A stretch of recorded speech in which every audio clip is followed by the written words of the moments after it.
High, আসসালামু আলাইকুম রহমতুল্লাহি বরকাতুহ। সবাই কেমন আছেন? আলহামদুলিল্লাহ, আশা রাখি সবাই ভালো আছেন। তো আজকে ট্রাস্ট ইস্যু নিয়ে একটা কথাবার্তা বলবো। হ্যাঁ,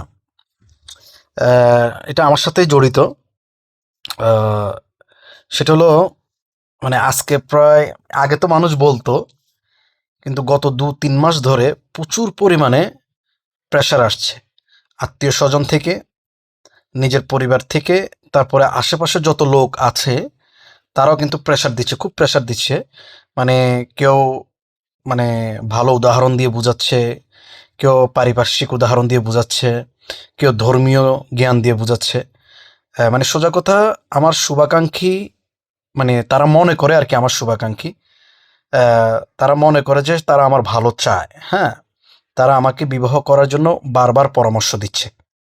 আর বিবাহ করতে হবে ধর্মীয় দৃষ্টিকোণ থেকে, সামাজিক দৃষ্টিকোণ থেকে, ভবিষ্যৎ চিন্তা ভাবনা করে বিয়ে করতে হবে। মানে এই ধরনের অনেক ধরনের উদাহরণ, দৃষ্টান্ত, তারপরে তারপরে আপনার কাহিনী, গল্প, অতীত, ইতিহাস ইত্যাদি বিভিন্ন মিলাইয়া আমাকে বুঝাচ্ছে। তো ট্রাস্ট ইস্যু, এটা একটা ব্যাপার আছে। সেটা হলো যে গিয়া, আপনি রিজনেবল তো হতে পারেন, মানে অর্থাৎ রিজনিং তো করতে পারেন সবার সাথে, যুক্তির মাধ্যমে, কোনো প্রয়োজনে নেসেসারি, উইথ নেসেসারি, প্রয়োজনের সাথে মানুষের সাথে সম্পর্ক আপনার হইতে পারে, মানুষের সাথে আপনি ডিল করতে পারেন, ব্যবসা করতে পারেন, কাজকর্ম করতে পারেন। কিন্তু আপনি তাকে ব্লাইন্ডলি ট্রাস্ট করতে পারেন না, মানে অন্ধভাবে আপনি বিশ্বাস করতে পারেন না। আহ, আপনি মানে যতই আপনার প্রতি সে আন্তরিকতা দেখাক, অথবা আপনি যতই তার সাথে কমিউনিকেট করেন না কেন, বিভিন্ন বিষয়ে ডিল করেন না কেন, কিন্তু আপনি তাকে অন্ধভাবে বিশ্বাস করতে পারেন না। আপনি যখনই সে কোনো কথা বলে, এটার পিছনে কোনো ডেস্টিনেশন আছে কিনা বা স্বার্থ আছে কিনা, সে এটা কি আমার ভালোর জন্য করছে, না এটার পিছনে তার কোনো লাভ আছে কিনা, সে গ্রিডি কিনা, অথবা কোনো কনস্পাইরেসি, ষড়যন্ত্র রয়েছে কিনা এটার পিছনে, এই ধরনের ইত্যাদি চিন্তাগুলো আপনার মাথার ভিতরে ঘুরতে থাকে। সিমিলারলি সেটা আমার ভিতরেও, যখন কোনো মানুষ আমার ভালো চায়, বা খারাপ তো চায়, যারা চায় তাদেরকে চিনে ফেলতে পারে, কিন্তু যখনই কোনো ভালো মানুষ আমার, বা কোনো লোক, আমার আশেপাশের কোনো লোক আমার ভালো চায়, বা আমাকে বলে যে এই কাজটা করেন বা এই কাজটা করুক, এই ইত্যাদি, তখন আমার মাথার ভিতর ঘুরতে থাকে, তার এই কথা বলার কারণ কি, সে কেন আমাকে এই কথা বলবে, তার এটার পিছনে স্বার্থ কি, রহস্য কি। হ্যাঁ, যদিও আহ, কিছু কিছু ক্ষেত্রে, অনেকের ক্ষেত্রেই দেখা যায় যে এর পিছনে তাদের কোনো মোটিভ নাই, কোনো লক্ষ্য উদ্দেশ্য নাই। তারা এটা সামাজিক দৃষ্টিকোণ থেকে বা বলার জন্য বলে। আবার অনেকে এটাও পছন্দ করে যে জ্ঞান দিতে হবে তাকে, তাকে জ্ঞান দিতে হবে, মানে অনেকে জ্ঞান দেওয়াটা আবার পছন্দ করে। আবার অনেকে এটা, মানে অর্থাৎ অন্যকে পরামর্শ দেওয়াটা নিজেকে সুপ্রিয়র মনে করে। So এটা এটা সুপিরিটি কমপ্লেক্স, হ্যাঁ, ধরা হয়। তো এই সমস্যাটা অনেকের রয়েছে। তো যে কেন আমি মানুষকে বিশ্বাস করতে পারি না, এখন বলতে পারেন যে আপনাকে কি মানুষ অনেকে বিশ্বাস করে? না, আমি মনে করি যে আমাকেও বিশ্বাস করার প্রয়োজন নাই। আমি যদি, আপনি আমার কাছে যেটা চান সেটা যদি আপনাকে সঠিকভাবে বুঝিয়ে দিতে পারি, আপনি আমাকে এটার মূল্য দিবেন। আপনি আমাকে যে দায়িত্বটা দিচ্ছেন সেটা যদি আমি আপনাকে বুঝাই দিতে পারি, সেটার মূল্যায়ন আপনি আমাকে করবেন। না দিতে পারলে মূল্যায়ন করবেন না। হ্যাঁ, এটাই সিম্পল, আমি বুঝি give and take, give and take, দুইয়ে দুইয়ে চার, ব্যাস মামলা ক্লিয়ার। আমাকে আপনার ট্রাস্ট করার দরকার নাই, আমার প্রতি আপনার প্যাশনেট হওয়ার দরকার নাই, অ্যাফেকশন আপনার দরকার নাই, কনসিডারেশনের দরকার নাই, কনসার্ন হওয়ার কোনো প্রয়োজন নাই। Because I don't expect from anyone, I don't, you know, বা সোজা কথা, আমার কোনো প্রত্যাশা কারো প্রতি নাই, কারো থেকে কোনো কিছু পাবো, কেউ আমাকে ভালোবাসবে, কেউ আমাকে আদর করবে, সোহাগ করবে, কেউ আমাকে আই লাভ ইউ বলবে, আমি তোমাকে ভালোবাসি, মানে এই ধরনের কোনো প্রকার প্রত্যাশা, কোনো প্রকার আশা, ইচ্ছা, আকাঙ্ক্ষা আমার নাই। হ্যাঁ, একটা সময় ছিল, যে সময়টা ছিল সে সময়টা আহ, মানে পার হয়ে গেছে। মানে অর্থাৎ সোজা কথা আমি আপনাকে বলি, এই একটা কথা আছে না, আপনার ছোট ছোট বালুকণা বিন্দু বিন্দু জল গড়ে তোলে মহাদেশ সাগর অতল। এই কথাটা আপনি বোঝার জন্য বেশি দূরে যেতে হবে না। সেটা হলো যে গিয়া, আপনি যখন এই একটা জায়গায়, যেমন এই একটা জায়গা, বা যদি আপনি মনে করেন না পানির ফোঁটা পড়তে থাকে, সেটা পাথর হোক, সেটা গর্ত হয়ে যাবে। হ্যাঁ, আর আপনি লক্ষ্য করবেন, মানুষ একবার, দুবার, তিনবার, চারবার, পাঁচবার, ছবার, মানে অর্থাৎ ফাইলের উপরে ফাইল, ফাইলের উপরে ফাইল, ফাইলের উপরে ফাইল যদি এইভাবে স্তূপ হতে থাকে আপনার, তখন নিচের যে ফাইলটা ধামাচাপা পড়ে যায়। তো ঠিক তেমনি emotions, affection, passionate, compassionate, mercy, love, eager, regard, concern, এগুলো হলো প্রথম স্টেপ। এগুলো মানে অর্থাৎ এগুলোর উপরে ফ্যামিলি প্রেশার, সোশ্যাল প্রেশার, তারপরে বিট্রেয়াল, তারপরে ট্রিজন, তারপরে তারপরে ডিসরেসপেক্ট, হ্যাঁ, তারপরে আপনার মানে টন্ট, তারপরে আপনার মানে সোজা কথা গ্রিফটিং, মানে ইত্যাদি যে ফাইলগুলো রয়েছে, হ্যাঁ, তারপরে আপনার অ্যাটাক, তারপরে ইনভেইট, এই যে বিষয়গুলো রয়েছে, পার্সোনাল স্পেস, হ্যাঁ, এই যে এগুলো চাপা দিতে দিতে দিতে তখন ওই যে ইমোশনের যে প্রথম স্টেপটা সেটা একদম ধামাচাপা পড়ে যায়, এটা আর মানে তখন আর জীবিত থাকে না, মৃত্যু যায়। ঠিক তেমনিভাবে জীবনের বিভিন্ন পর্যায়ে, বিভিন্ন মানে সামাজিক পর্যায়ে চক্কর দিতে দিতে দিতে দিতে দিতে দিতে আমার যে ইমোশনটা রয়েছে, আমার যে কম্প্যাশন, অ্যাফেকশনটা রয়েছে, সেটা আছে, আমার আছে, কিন্তু সেটা একেবারে তলে গিয়ে পড়েছে। আগে মানে আগে আমি সিম্পলি, মানে আমি সোজা কথা আপনাকে বলে, আগে আমার চোখে পানি আসতো, এখনো চোখে পানি আসে, সেটা কিন্তু কান্না না, মানে পানি আসে কিন্তু কান্না না, মানে কারোর জন্য আমার হৃদয় এখন আর ঘামে না, আমি কারো প্রতি এখন দুর্বল না, মানে কারো দুঃখে আমার এখন মনে কষ্ট লাগে না, মানে আফসোস লাগে না, মানে অর্থাৎ সোজা কথা দিল মরে গেছে। ওই যে কোরআনের একটা আয়াত আছে না, খাতামাল্লাহু আলা কুলুবিহিম, মানে অর্থাৎ সিল মোহর পড়ে গেছে, হ্যাঁ।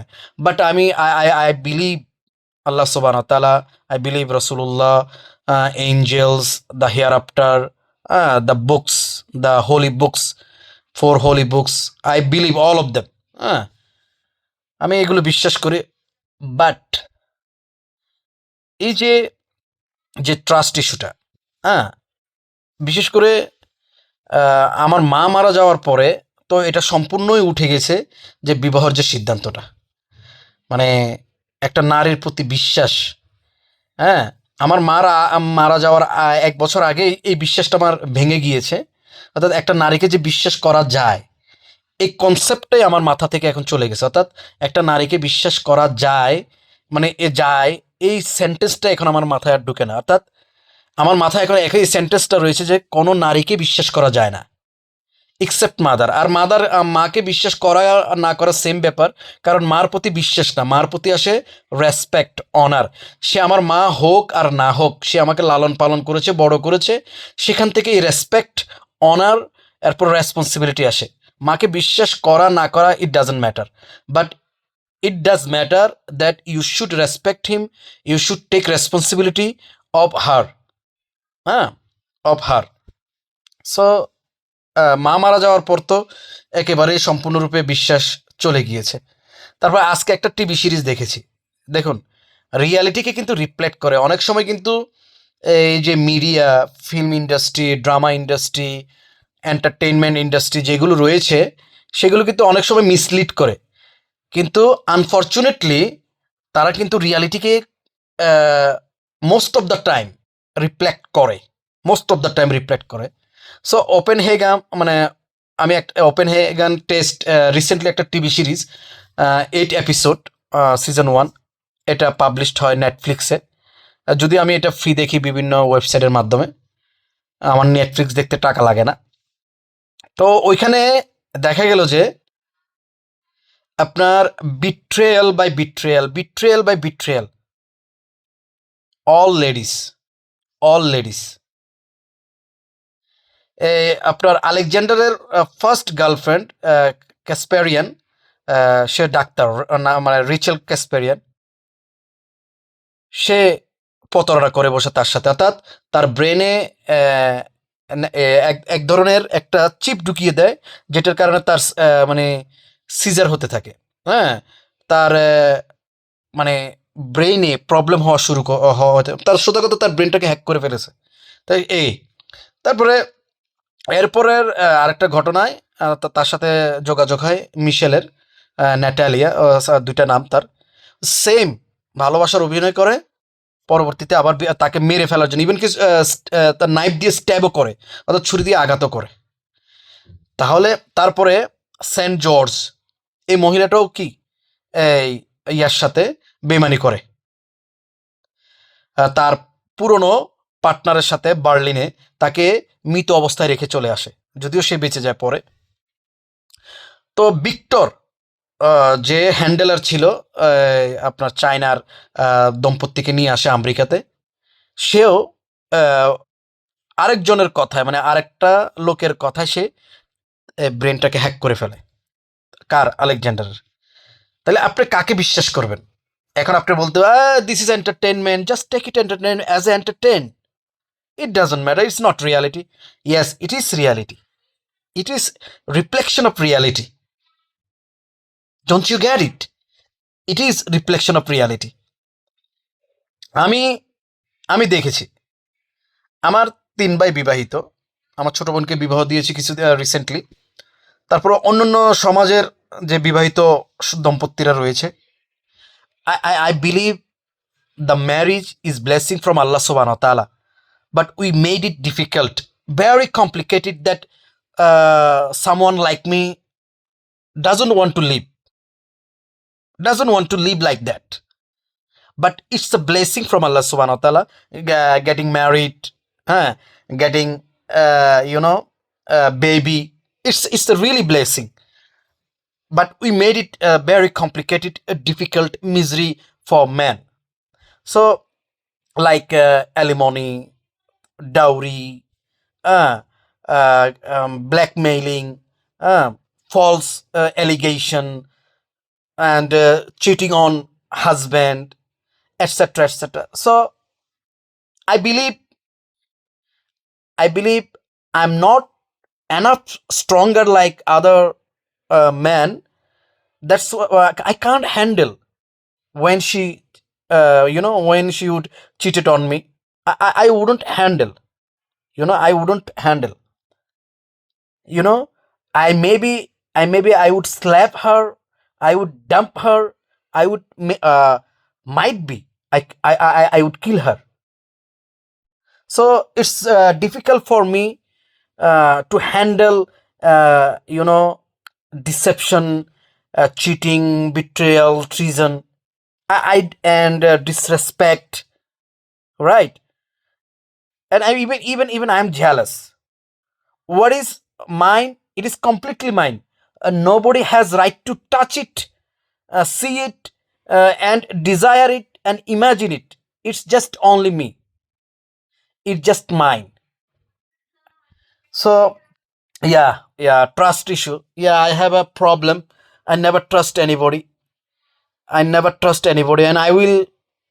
maybe I will not be able to trust anybody ever in my life. So যতজন লোক আছেন যারা আমার শুভাকাঙ্ক্ষী, well উইশার, please don't force me to get married, because I don't wanna get married. I don't like it when people forces me to get married, consult me, advise me, suggest me, told me. No, I don't like it. So please stay away from me. uh, Stay away from me. Don't ever talk about it with me. I don't like it. Any subject you can come talk to me, I will handle it. But this subject is very sensitive. Even I don't discuss with myself. Yeah. So take care, my brother and sisters. I hope I have explained why I will not get married. I hope you have understood very well. Thank you.